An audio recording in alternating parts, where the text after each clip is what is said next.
अस्सलाम वालेकुम, आप देख रहे हैं PA न्यूज HD और मैं हूं आपके होस्ट सादिया बतूल।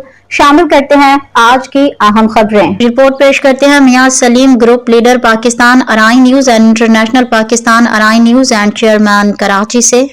सदर आसिफ जरदारी से तुर्किया और आज़रबाईजान के पार्लिमानी स्पीकर्स की मुलाकात। इस्लामाबाद। तुर्किया और आज़रबाईजान के पार्लिमानों के स्पीकर्स की सदर आसिफ अली जरदारी से मुलाकात हुई।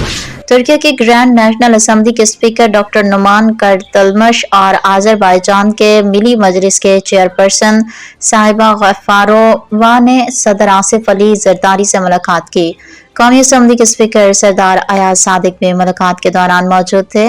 सदर आसिफ अली जरदारी ने कहा कि पाकिस्तान तुर्किया और आज़रबाईजान के साथ अपने ताल्लुकात को इंतहाई कदर की निगाह से देखता है।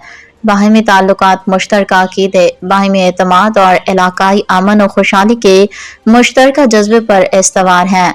सदर मुमलिकत ने स्पीकर्स को तीसरी फरीकी स्पीकर्स कॉन्फ्रेंस के कामयाब इनेकाद पर मुबारकबाद दी। साहिबा गफ्फारोवा ने आज़रबाईजान के क़यादत की जानिब से एक नेक ख्वाहिशात और खैर सखाली का पैगाम पहुंचाया। चेयरपर्सन मिली मजलिस की पाकिस्तान पार्लियामेंटेरियंस को बाको के दौरे की दावत दी। आसिफ अली जरदारी ने कहा कि पाकिस्तान के खसूसी इक्तसादी जोन्स में तरक्की की दिलचस्पी खुशाइंद है।